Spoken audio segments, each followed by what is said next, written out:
Welcome to Dental All-Stars. I'm Eric Vickery, lead mastery coach at All-Star Dental Academy and president of Vickery Coaching. I'm so excited to interview our guest today, Nick Fotache. And Nick is the founder of RevUp Dental, a marketing and software development company that works only with dentists to track their practice performance and drive more new patients. So I think that's really impressive that we've got someone who's focused on just dentistry. I love that. Nick originally started out in IT, and he was helping a lot of dental offices with their technical support, and then really discovered that when it came to marketing, many dentists weren't getting a good return on investment, that ROI we always talk about, just with any companies they were using that we're working with. And so money was being splashed around on all kinds of random strategies and activities without any accountability or measurement of results. And as you guys know, we're always talking about KPIs and how you just measure return on investment when it comes to new patients. What are you spending per new patient to get in the door? So Nick and his team designed a better system for how dental practices can organize their marketing, and their clients typically see between a 40 and 60% increase in patient flow in just 1 year, while often spending less marketing dollars than they were before. So gosh, welcome, Nick. I've always been interested in just how to help dentists get more out of their websites and SEO and this whole topic. And so I'm super excited just to learn more about what you're doing to help them and get great ideas from you today. So welcome, Nick. Yeah, thank you for having me. I've been following what you guys do for a while. I'm a huge fan of All Star. So yeah, it's an honor to be here. Awesome. Well, let's jump right in. When you think back to those dentists that you first were looking at from an IT standpoint, and you were looking at, well, gosh, they're not getting great returns from over here. What were they doing? What were they not doing to get those poor results? Yeah, so I mean, a lot of dentists in a lot of marketing companies that I work with, they track a lot of metrics that, it's kind of just fluff. It's just nonsense, right? And this happened to me as well. When I started my IT business, I didn't know anything about marketing. I didn't go to school for marketing. I figured that, if you do a good job, if you take care of your customers, you're going to get referrals and you're going to grow your business. And that's true. But what I didn't realize is that's not something you're going to do in 6 months, right? That's going to take 6 to 10 years, right? So naturally, I wanted to kind of speed up the process. So I, tried to do some marketing, but I did what most dentists do. I try a little bit of everything, right? And I didn't know what to look for. I didn't have any idea. How do I tell the difference between a company who knows what they're doing and one that is just selling me snake oil, right? The problem I ran into in the beginning is I tried a lot of things and I spent a bunch of money. I mean, in the first year, I think I spent about $30,000, and my business, we almost went bankrupt. Wow. The referrals were working. I mean, customers were coming in. But again, when you don't know a lot of customers in the beginning, it's very slow. Now, in the beginning, I would go back to these marketing companies and say, guys, the phone's not ringing. We're spending all this money on flyers, I was trying Yellow Pages, social media, SEO, all these things. Every month I'm signing checks, right? For considerable amounts, because sometimes a couple $100, sometimes, a few $1,000s. And the first thing they would say is, well, it takes time. All right. And that's understandable. I mean, no one's going to have a magic switch. They're going to come in and flip, and then all of a sudden you just start printing money. I get it. But, 5 months, 6 months, 7 months went by. Hey, the phone's still not ringing. What the heck is going on here, right? So a lot of the reports I was getting from all these marketing companies were things like, here's how many website clicks we got you. Here's how many Facebook likes you got. Here's what you're, just nonsense, right? Website impressions. And I remember having a chat with the account managers of these marketing companies and saying, guys, when I sign a check over for $1,000 a month, you can take that $1,000, you can pay your employees, you can pay your rent, you can buy groceries, you could do it's a tangible asset. When you're reporting back to me that you got me 5,000 impressions, that you might as well be telling me you got me $5,000 of monopoly money. I can't pay my rent with that. I can't put groceries, on the table with that. I need something a bit more tangible. And nobody had an answer. I just kept getting a ton of runaround. So eventually, I got to the point where it's I either have to do the marketing on my own because there's no more money left, like this Mm. is it. Or I just close up the business and admit that, maybe I don't have what it takes. I know how to do the IT really well, but I can't seem to get customers. So this, I realize a lot of dentists run into the same problem. They know dentistry very well. They don't really understand marketing. They don't understand what to look for. So they're putting their trust and their faith in people who sell them on these big dreams that fail to materialize. So what happened? They don't track the right things. They know how much they're spending on marketing because they know the checks they're signing every month, but they can't really articulate like how many patients did I actually get from that? How many of those patients were actually patients that came from that marketing, right? Like let's separate out the referrals and the word of mouth, and because that's not from marketing. Those people would have come in regardless. How many people really came in? How much money did I have to put into this activity to get one person to call me? How much money did I have to put in to get one person to show up and accept treatment? They don't know these metrics. And I think that a lot of marketing companies don't track this, because if you were to find out the truth, you probably would quit pretty early, Yeah. right? It does take time. I mean, it doesn't happen overnight. When I started taking over my own marketing, it took a good 6-7 months of me learning, me experimenting before I really started to, start seeing some traction. And about a year later, I had gone from getting maybe 3 to 5 new customers calling every week to 5 to 10 a day, right? But it takes time to ramp up. And part of like what the challenge is you have to figure out where to laser focus your effort. Too many people, they just splash money on everything. Let's try social media. I heard Google likes content, so let's just start writing blogs. And they write 5 blogs, never touch it again. They don't do anything with it. Yeah. Then they hop on to AdWords, then they try flyers. And it's just it's a lot of confusion. It's a lot of wasted time. It's a lot of wasted money. And ultimately there's just no results and just a lot of frustration. Yeah. So I'm typing. I'm like my fingers are on fire here because I love what you're sharing. So the issues that you're discovering is just like, and I see these. I'll get these Google Analytics reports from clients, and they're going, "Eric, help me look at this. What does this mean?" I'm going, "How did you get? It could be 300 or it could be 3,000 quote impressions, but yet we got 4 new patients from the website. From internet." And so maybe help us, people from the dental world who understand what amalgam and composites and onlays are. What does that mean when you get a report from a company that says you had all these impressions? What are they saying? I mean, it's just nonsense, because if you really look at the analytics at a deeper level and you look at, well, first of all, an impression means that, somebody could have clicked on your website. They saw a Yeah. link somewhere, or they might have viewed your page, right? But now you have to keep in mind, the web is filled with spam bots, crawlers, all kinds of not real people, right? Okay. So if a search bot, comes across your website, it's going to count as an impression. Now, is that a real person who was looking for treatments? Like, no, it was just Mm. some automated tool, right? So oftentimes when you look at the geographic reporting Google Analytics, you'll find that, well, half of those impressions came from, across the other side of the world. It's like some Yeah. from China, from India, from, like these aren't real people, right? So then you nail it down to, well, who came from my area, Yeah. right? And those 5,000 impressions could whittle down to 100, Mm-hmm. right? So the important thing is you have to track the end result of how many people actually called, and Mm-hmm. how, asking these people, how did you find out about us, right? Like that's what matters. So we don't report on like website impressions or clicks or any of these nonsense metrics, because they don't mean anything, right? Mm-hmm. So as a dentist, it's not your job to try to understand like, what does bounce rate mean, what does time on page mean? Like these are things that as a marketing professional I will look at, because I'm trying to optimize the website to get a better result. But really, as a client, what you need to demand is, I paid you $1,000 a month, whatever it is, right? Like people have all kinds of different budgets, but I paid you this amount of money, it's tangible. Give me a measurement that is also tangible. Now, they can't, a marketing company can get people to call you. They can't get people to show up. They can't get people to like you. They can't get people to necessarily trust you. It's, to some extent, it is a team sport, right? But I think what is fair is to report on, you spent $1,000. We got 9 people calling. Of those 9 people, 5 of them booked treatment.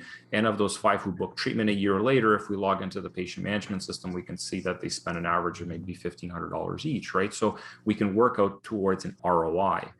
Yeah, again, it's like my thinking is the reason this isn't usually reported is most companies will keep the client longer the more they're sort of stuck in that confusion, right? Yeah. Because if you see that I put $1,000 and I got one patient out of it, or no patients, they're gonna start to question, like, well, what am I paying for? Like, this might not really be working, right? So if you can keep them in this sort of cloud of confusion, what happens is a lot of clients will last a year, maybe even 2 years without really questioning things, especially if the budget's low. I mean, I've seen clients where they're spending $500 a month and they've spent it for like 4 years. And when you look at the analytics, it's like, but you're not really seeing any growth. I mean, if we look at the patient management system, you're just keeping up with attrition, right? Like you gained 5%, but you lost 5% because people move, people change jobs, And then 4 years later, I asked them, it's like, what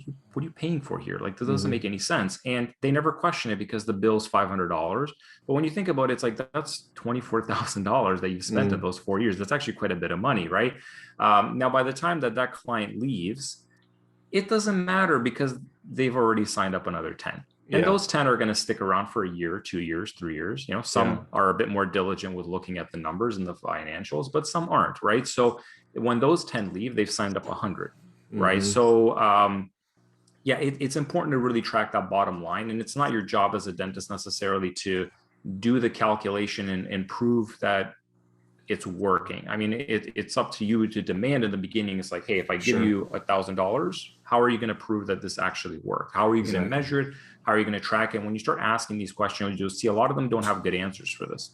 So how do you track what's important? What do you guys do differently there?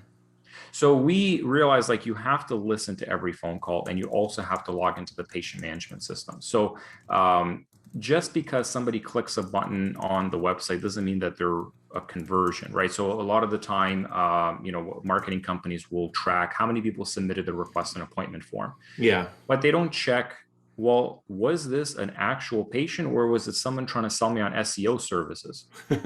Right? So they don't actually check, like, well, what was that submission? Was that, like, how can we validate this was a real person, right?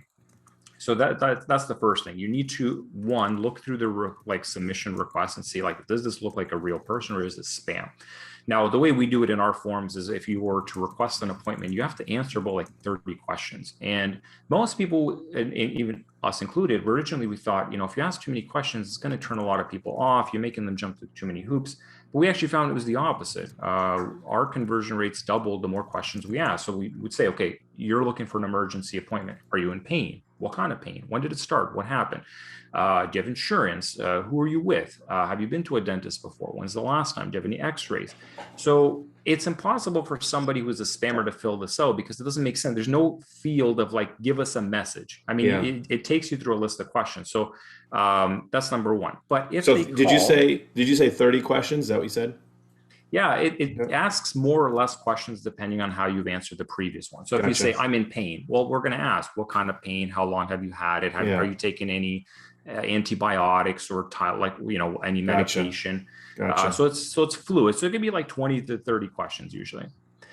Now, most of them are still going to be callers, right? So you're going to get people calling in, and luckily we live in a very modern world where you can track and record calls. We've had this ability for decades, right?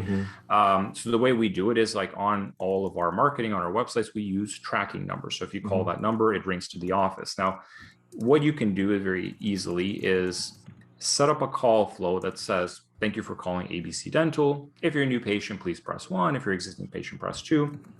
So we do that, and every time the person presses 1, it tags it as a new patient. It sends a follow-up email to the dentist and their staff with the recording of the call. Now, some people don't listen, right? So they'll just push 0, or they don't, they're an existing page. They just push 1. They're just trying to get to a person. So you need real people to listen to the calls, right? So we've hired a team in North America, like a remote working team, and they listen to every single call, and they all have customer service backgrounds, right? So they'll listen for, did we answer the phone nicely? Was it a warm greeting? I mean, you'd be surprised. Some of these calls, someone calls in and it's like, hello. It's like, hi, is this ABC Dental? It's like, yeah, how can I help you? And it's like, It's so of course, when you look at the stats, you see that the conversion rates are low. It's like, why is that? It's like, well, you made a terrible first impression, right? So it's one thing to do the marketing and have a nice website, but if when I call you, the customer service is lacking, it's not going to go anywhere, right? Like as your dental practice may look like a Ritz-Carlton hotel from the outside, but if I call you and you give me a Motel 6 experience, I'm not going to come in, right? Yeah. Now, once you start listening to the calls, you start seeing a lot of issues, right? So most practices, their problem isn't external. It's not so much, the reason you're not successful because you don't have Facebook. It's not that. More often than not, it's really the internal issues that are the problem. It's why we're, a big fan of All Star, because you deal with the core of the issue. Is that it's easy to get them to call you, but if people don't like you, if they don't trust you, they have a lot of options to pick from in dentistry. They can just go to the person down the street. You're not the only dentist there, right? So that customer service is a big component.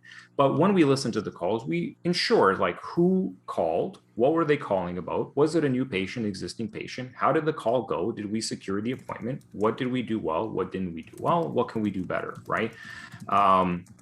And the funny thing is, once you start building a system of accountability like this, and initially the system was built for us to show the dentist, like, look, you're giving us money. We are actually giving you real legitimate leads, not referrals, not word of mouth, people who are saying on the phone, I found you on Google, right? But if you have that system of accountability for your staff as well, things naturally improve, right? Most clients we work with, average missed call rate is like 1 out of 3. Now, first thing that comes up when you point this out is, well, I mean, if they call at 9 p.m. at night, how am I supposed to answer the phone? It's like, guys, no one calls you when they know you're closed, okay? 99% of the missed calls that happen in a practice happen during regular business hours, okay? It's very rare that somebody's going to call you at 9 p.m. at night, right? They know you're closed, okay?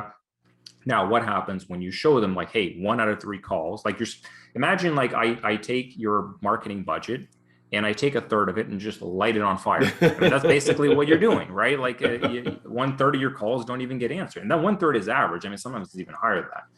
But once you start reporting on it, guess what happens month 2? Drops to 20%, then 10%, right? So, naturally, if you shine a spotlight on things, then, they tend to improve, right? But yeah, no, tracking, you don't have to track a million different things, but it is important to track who calls, how many of these calls are new patients versus existing patients? Did we actually book them? Did we do a good job? Did we even ask the patient their name?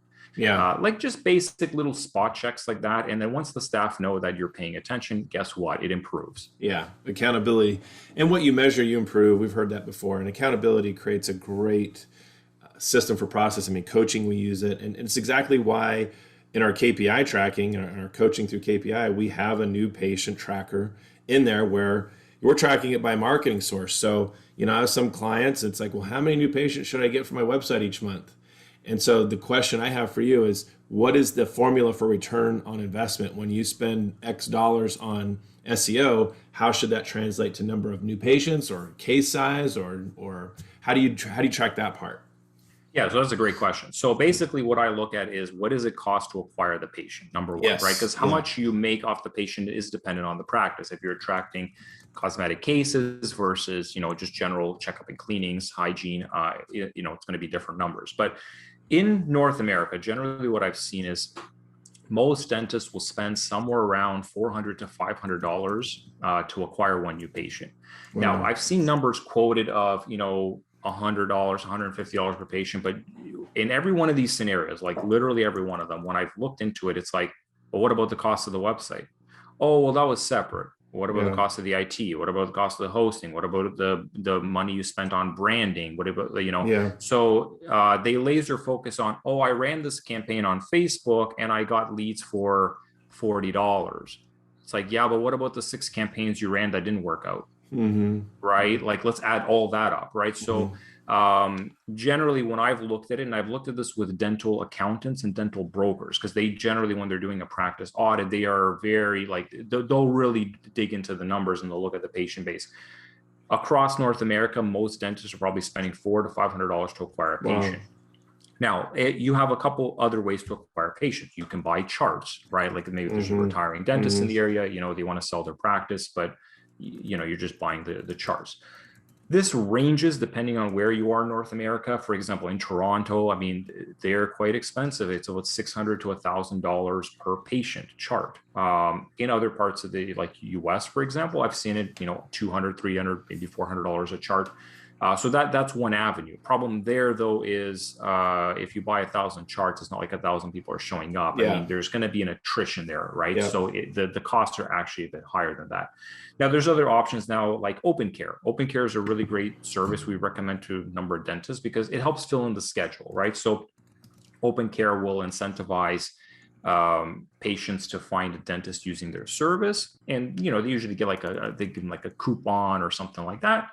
And then the dentist pays Open Care. I mean, it ranges depending on where you are in North America, but I've seen it go on average, from my personal experience, about $400 to $500 per patient.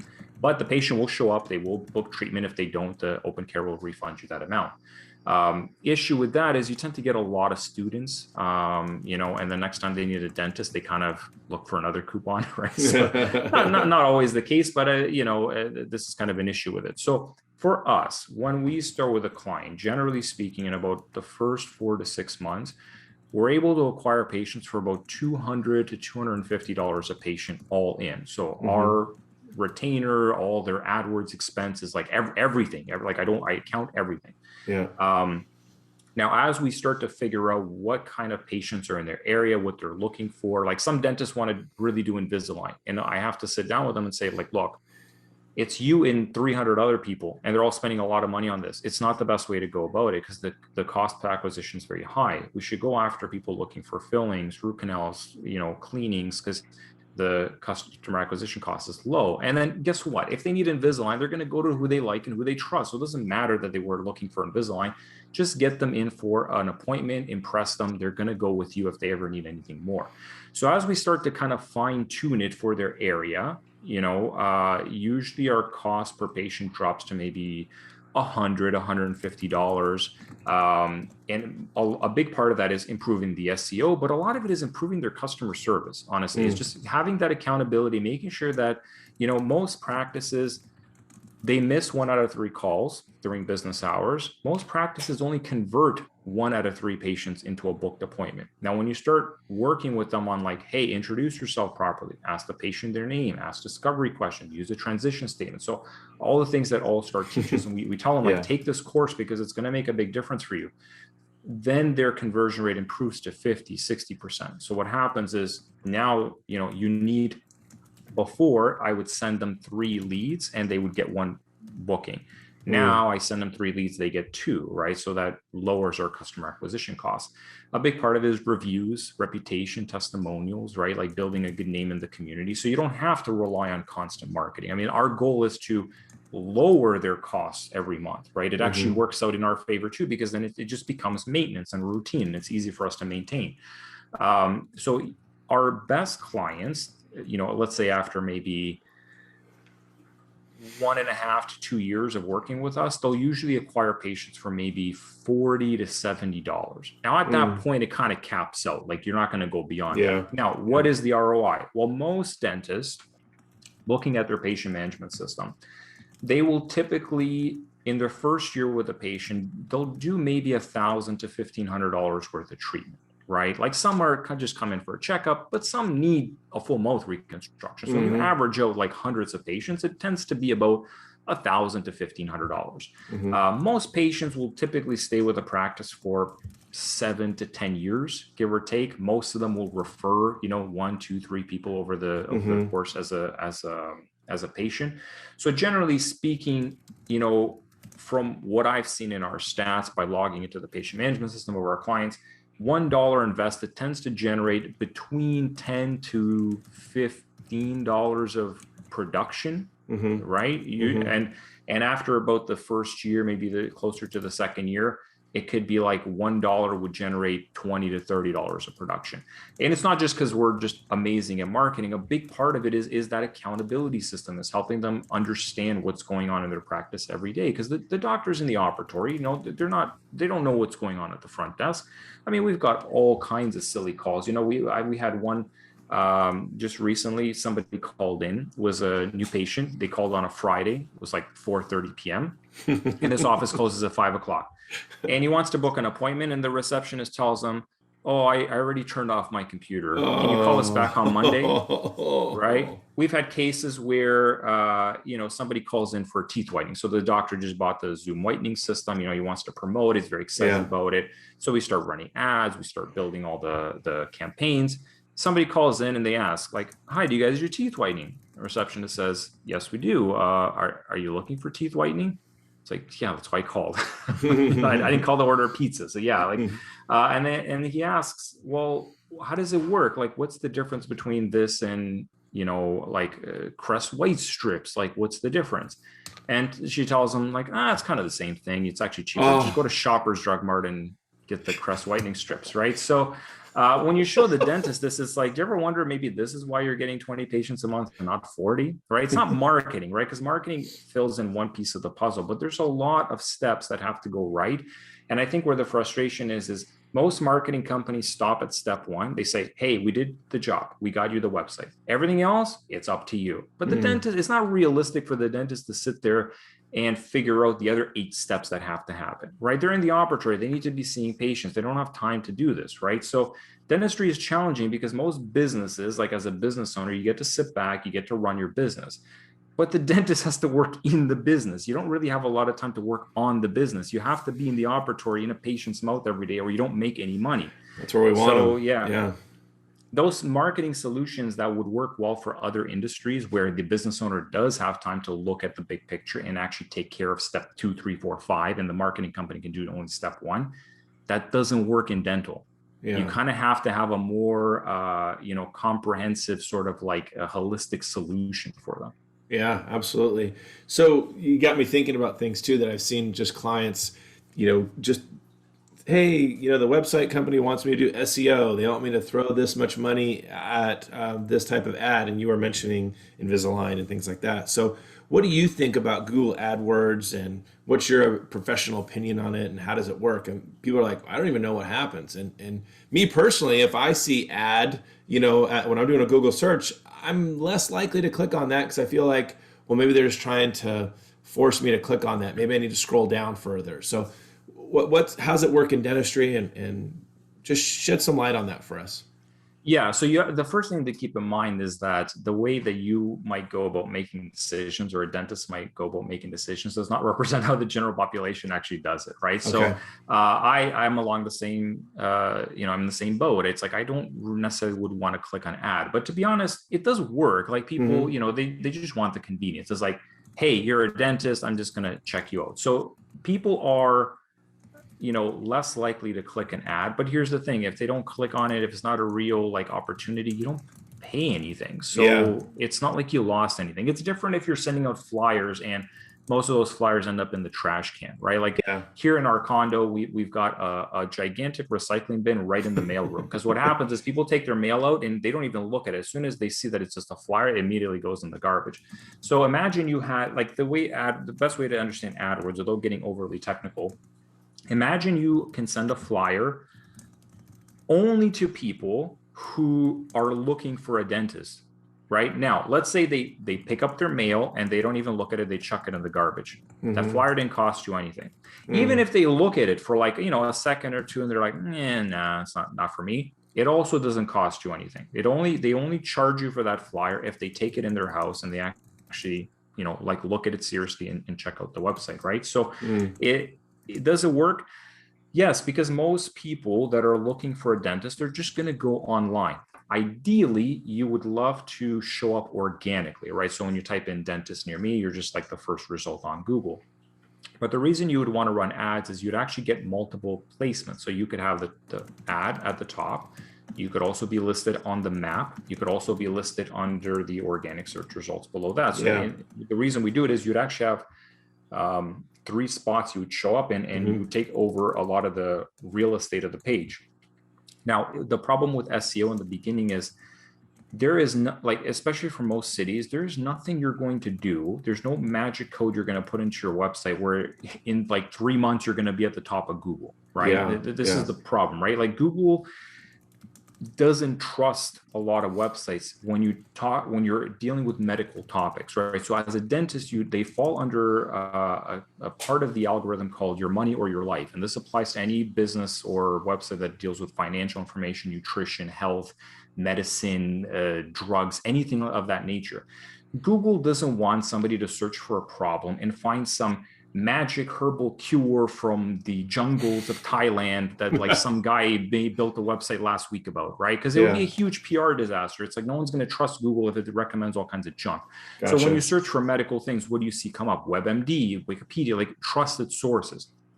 So as a dental practice, because you fall under that sort of category, you're not going to sway Google to think that you're a trustworthy source anytime soon. It might take 6 months minimum, most likely a year. It could be even a year and a half, depending on how competitive your city is in. So in that time, you have to rely on another source. So I think Google AdWords works really well. Generally, we get people to steer away from like, social media, flyers, all these sort of things, not because they don't work. Everything in marketing works to some degree. But think of it this way. If I'm going on Facebook, right, and I see an ad for a dentist, okay, yeah, I click on it, right? Maybe if I need a dentist. But most people, that's not their intention. They're not going to Facebook to find a dentist. Whereas somebody who goes on Google and he types in dentist near me, that person's looking for a dentist, right? So the customer acquisition cost is typically a lot lower, right? And I think this is something that a lot of dentists get confused about. They're always wondering like, well, what works? Well, everything works. You can get patients through social. You can get patients through flyers. You get patients through newspaper ads, but you have to measure what is the cost to acquire them, right? So my philosophy is you put the money into the first activity that is going to get you the most patients for the lowest cost. Once that's saturated, then you start to bleed into like, let's say social media. Then once that's saturated, then you go a little bit further. The way it works is let's take an example. So let's say a dentist wants to advertise for dental implants. So here in Toronto, okay, there's about 1,600 people every month looking for, going on Google, typing some sort of keyword related to dental implants. But they're not all like real patients, right? Some of them could be your competitors looking at where they rank, right? Some of them are people who type in best dental implants dentist in Toronto. Some of them are typing in, is it cheaper to go to Thailand to get implants?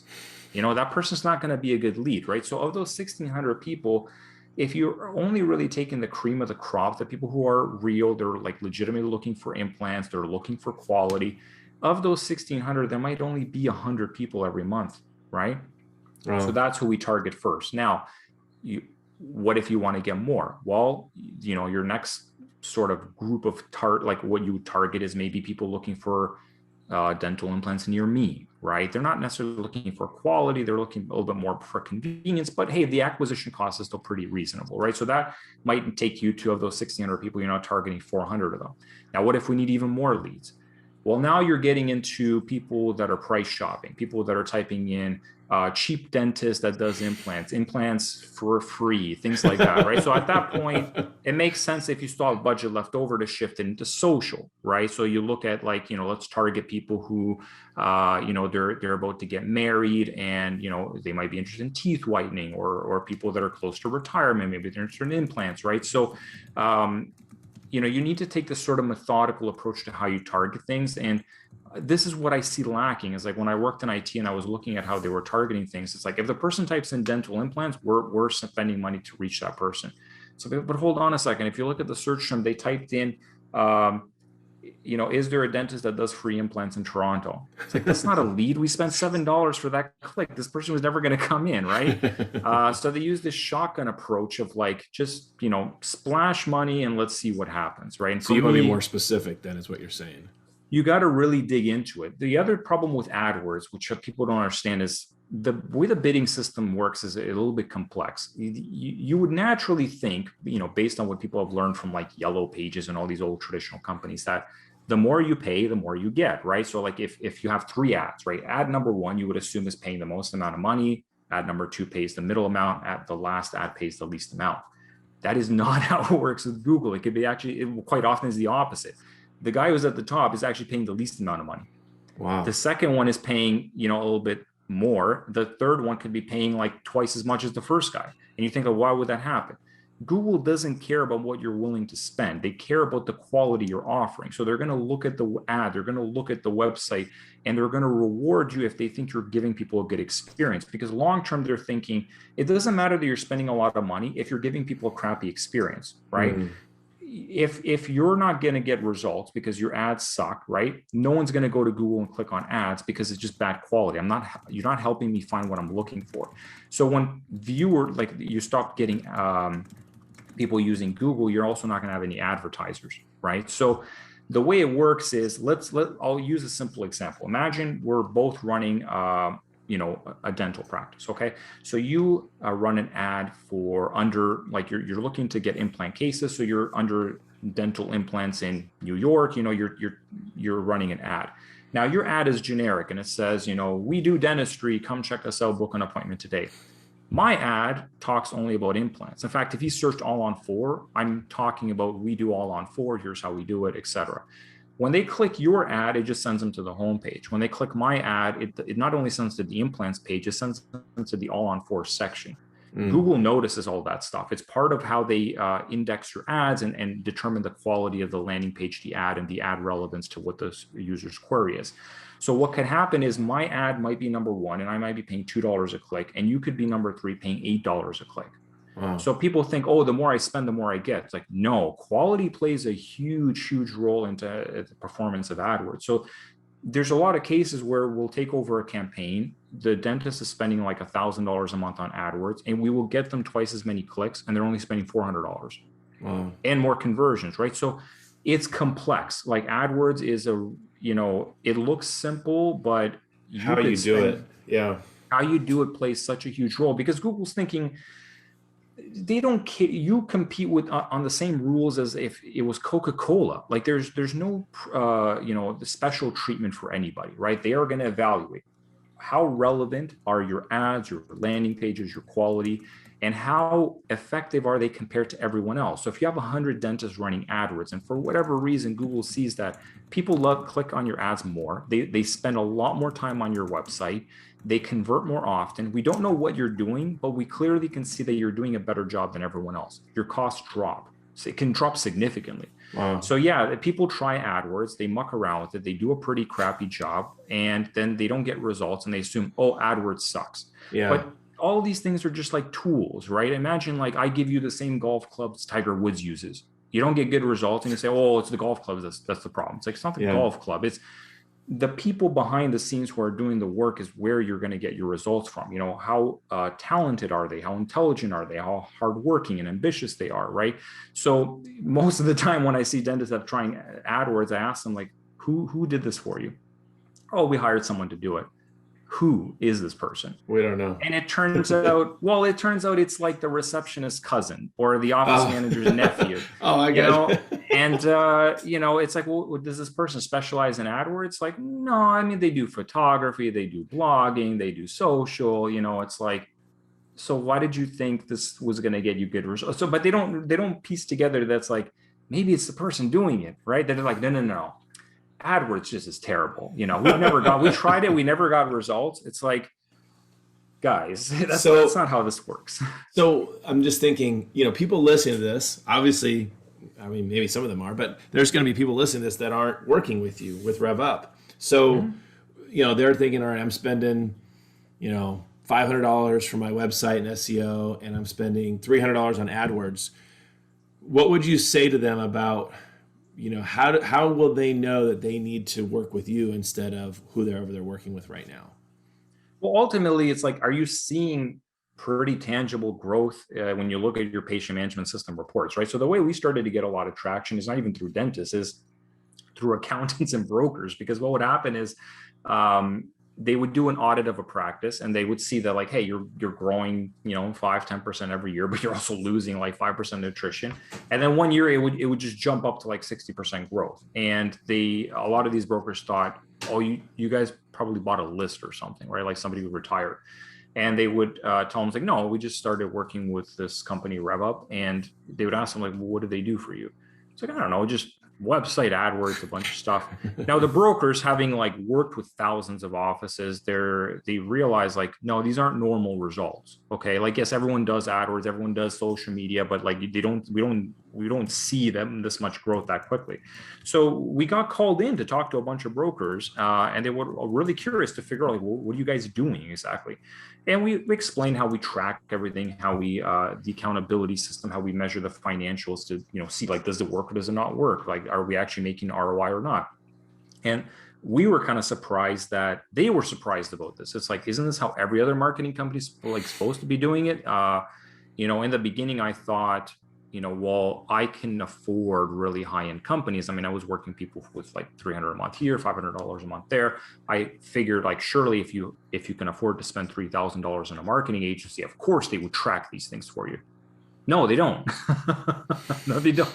There's companies that they're spending $10,000 a month and they still get their reports on website clicks. And it's like, well, how many sales did we get? Oh, it's not our problem. You got to figure that out as the client. Yeah. So, I mean, it's, these, like, how do you know it's working? If you look at your patient management system and you're gaining 20, 30, 40% growth every year, stick with your company. There are cases where we turn people away, and because I think their stats are good. It's like, can we get better results?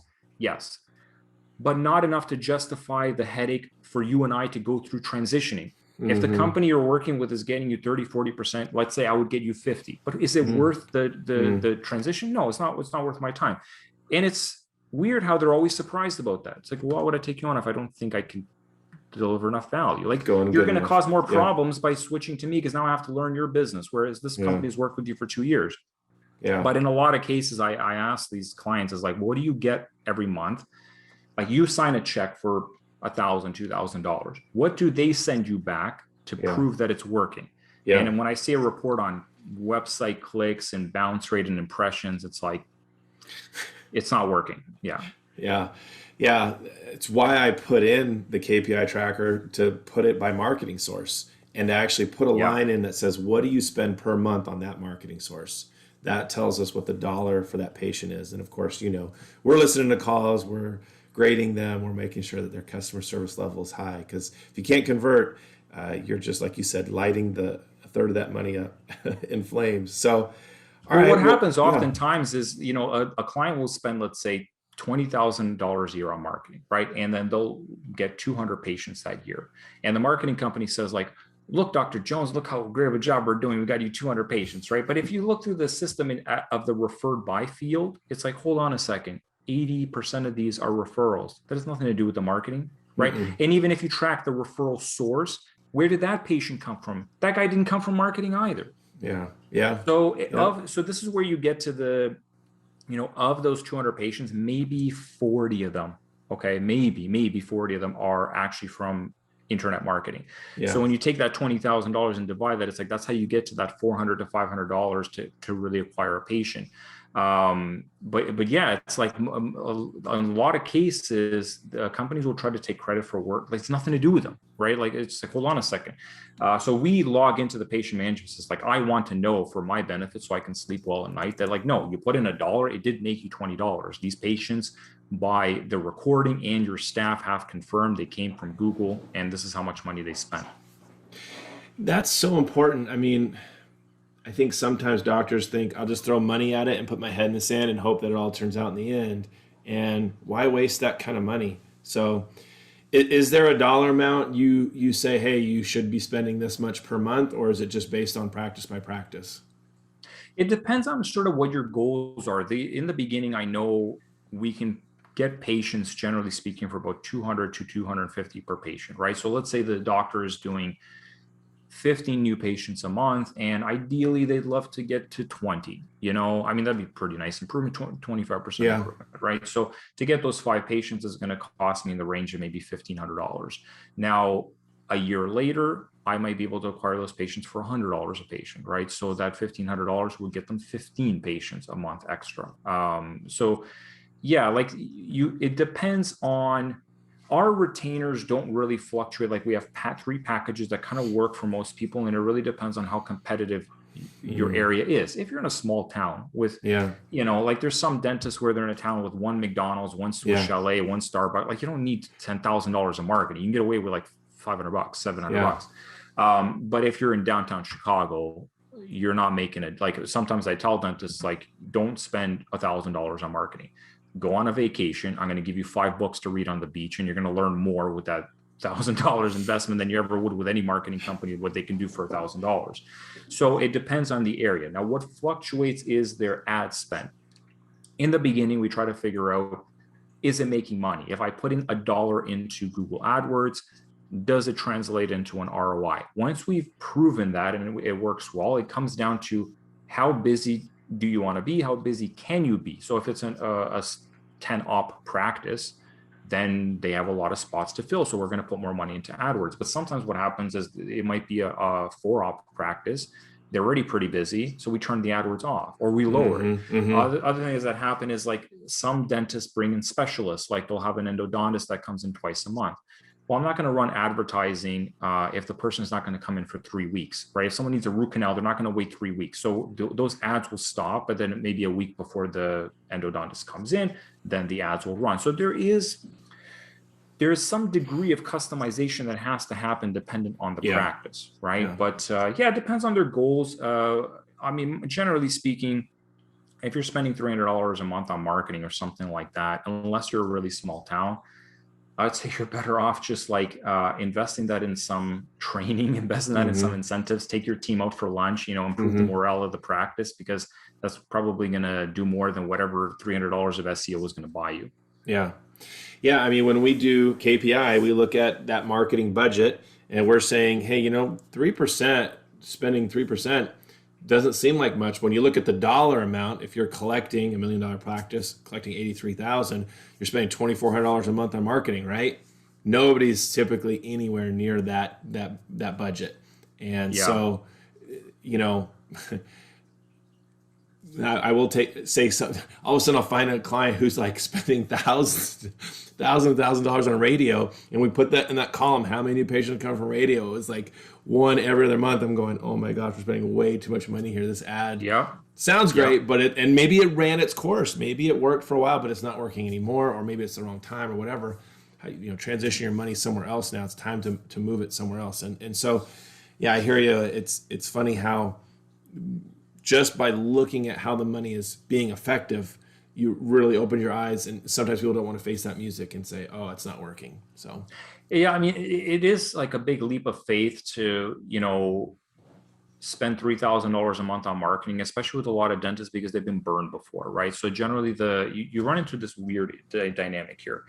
If the problem with marketing is that if you put in 50% of the effort, you don't get 50% of the results. You won't get any results. Okay. So this is what a lot of them are under this impression. And I was as well when I first started my business, my IT business, that I'm going to put a little bit and let's see if it works. And if it works, of course, I'm going to invest more. But think about it like this. It's like, I'm going to go to the gym once a month for 15 minutes. But if I start to see results, I'm definitely going to be serious about it. It's like, you're never going to get any results. Right. So that's the issue, is that, you're competing with other dentists, right? Every dentist wants to get more new patients because there's natural attrition. People move, people change jobs, people die, things happen. So everybody is dealing with attrition. It ranges from 4%, 8%, depends on the area, right? Now, most there aren't a lot of places in either US or Canada where there aren't dentists everywhere. I mean, we work with a lot of them where, again, it's a town with one McDonald's, one Starbucks, one Swiss Chalet, and 18 dentists trying to get patients. It's the biggest issue with the industry right now is there's a massive oversupply of dentists, and new patients have become the biggest scarcity. So you're competing against them, right? You're competing against them to reach those patients, to convince those patients that you're the best choice in the area and that they should pick your practice. Okay. So the way I like sort of visualize this is, imagine you're in a car race. Okay. So if you're in a car race and there's 100 competitors, everybody wants to come in first place. The person who comes in first place gets the fame, the glory, most importantly, the biggest share of the prize money, right? Second place still gets something, not as much as first, but it's still pretty good achievement. Third place gets something, not as much as second place. Now, let's say you are the 10th best driver out of 100. Pretty impressive, right? You're at top 10%. What prize do you get for coming in 10th place? Nothing. You get a pat on the back. Thanks for coming out. Better luck next year. So the same thing happens with dentistry as well. Is nobody's going to call the dentist with the 9th best reviews on Google. Nobody's calling the dentist with the 10th best website. So to some extent, it's like we approach it with this philosophy of we either do it well or we don't touch this project because it's going to waste your money anyways. And we tell them, like, not only don't hire us, don't hire anybody for the budget you're looking to spend. Go a different route. Go through the staff training route, go through the incentive route, go through the referral route. Like, there's other ways to do it, but don't do marketing unless you're committed to doing a better job than everybody else. And if you can't afford it, because sometimes it happens, they're in New York. It's like your $2,000 a month is a drop in the bucket compared to what other practices are spending here. No problem. Focus on reviews, focus on training, focus on events. There's other ways to do it. Yeah, it's the same in all aspects of dentistry. There's no way a dentist would say, well, I'm not going to buy the best product to build the best crowns or fillings. I'm gonna go really cheap early on, and then if patients keep coming, I'm gonna spend more money on my product. It goes the same thing. Dentists would never do that. However, they would do it this way with marketing, and they would do it with hiring. They go, well, I can't afford a new team member right now because well, you're never going to afford the really good team member because you don't hire the really good team member. Exactly. It doesn't work that way. Apple didn't get to where it is by making crappy products. And then when they were worth billions, then they started to make good products. Yeah. Right. If you want to build a successful business, you need to start acting like one before you become one. Exactly. Right. So this fallacy and no offense to dentists, I ran into the same thing. It was a hard lesson to learn. I thought you could start in the beginning, sprinkle a little bit of money, get some results, then spend more money. It doesn't work like that. You either you either do it seriously and you make sure you can afford it. I mean, obviously don't bankrupt yourself. Don't go into debt to do marketing. If the costs are really crazy, go down a different road, right? It's totally fine. There's many ways to build a successful business. But if you're going to do something, you need to commit to doing it well. Like the interesting thing is, I think IT gave me a good perspective on this because in IT, you go into a lot of businesses. Okay. We were fixing problems for lawyers and dentists, and we got to go into a lot of different businesses. Now, a dentist isn't going to ever get an opportunity to visit 20 other dental practices they're competing with, right? This doesn't make sense. But in IT, you do. And when you're fixing someone's computer, they have nothing to do. So they talk to you and they tell you what it's like in that business. And you talk to the receptionist, you talk to the CEO, you talk to everybody, right? Like you're like a fly on the wall. Now, if any type of business group, lawyers, doctors, real estate agents, whatever, in every city, you're going to have, one or two that are doing way, way better than everybody else, right? And it's funny, like from an outside perspective, if you ask the average person, like, what do you think a dental practice that's doing really well is doing? Like, what do you think they're like internally? The impression people have is like, well, they're really innovative. They're always trying new things. They're willing to adopt new technologies, blah, blah, blah. And you ask them, like, well, what do you think a struggling practice is doing? It's like, oh, they're probably just old and they don't want to do anything different and yada, yada, yada. The funny thing is, it's almost the opposite. The practices that are doing really well, they're not like splashing money on stupid stuff. They don't get distracted with like, oh, let's try blogging because I read, somebody told me about it. They're just slow and steady. They focus on 2 or 3 things and they master those. If they focus on reviews, that's all they do for 6 months until they're the most reviewed practice. So it's actually, I won't say boring in those practices, but it's very slow and methodical. Okay. It's quite, the practices and the businesses in general that are really struggling are the ones that constantly jump to ideas. They read something about social, let's try social. Then 2 weeks later, let's try this, let's try that. It's like sometimes it works against you to be a little bit too enthusiastic with all kinds of stuff. And we always tell them, it's like, no, stop doing this, stop doing this, stop doing this. We're just going to focus on these 2 things. And they're like, but that's it?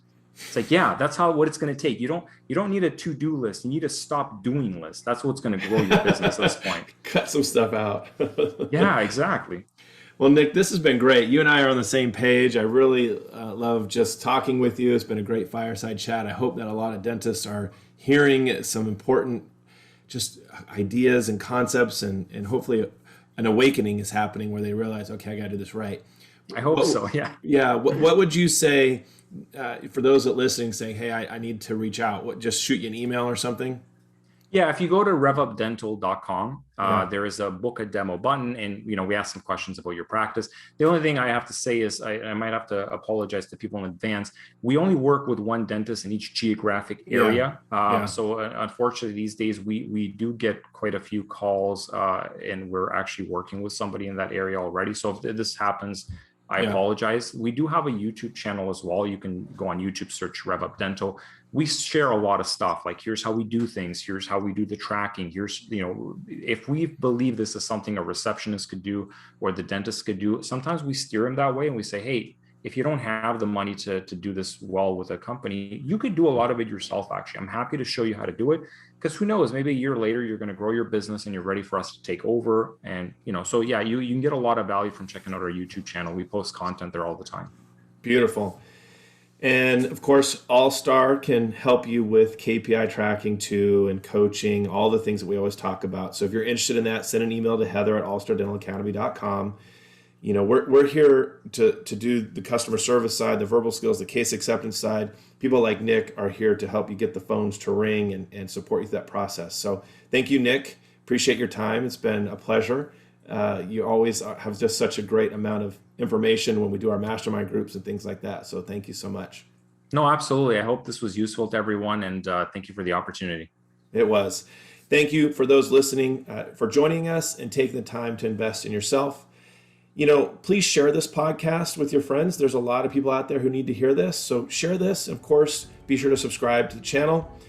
And as always, until next time, go out there and be an all-star.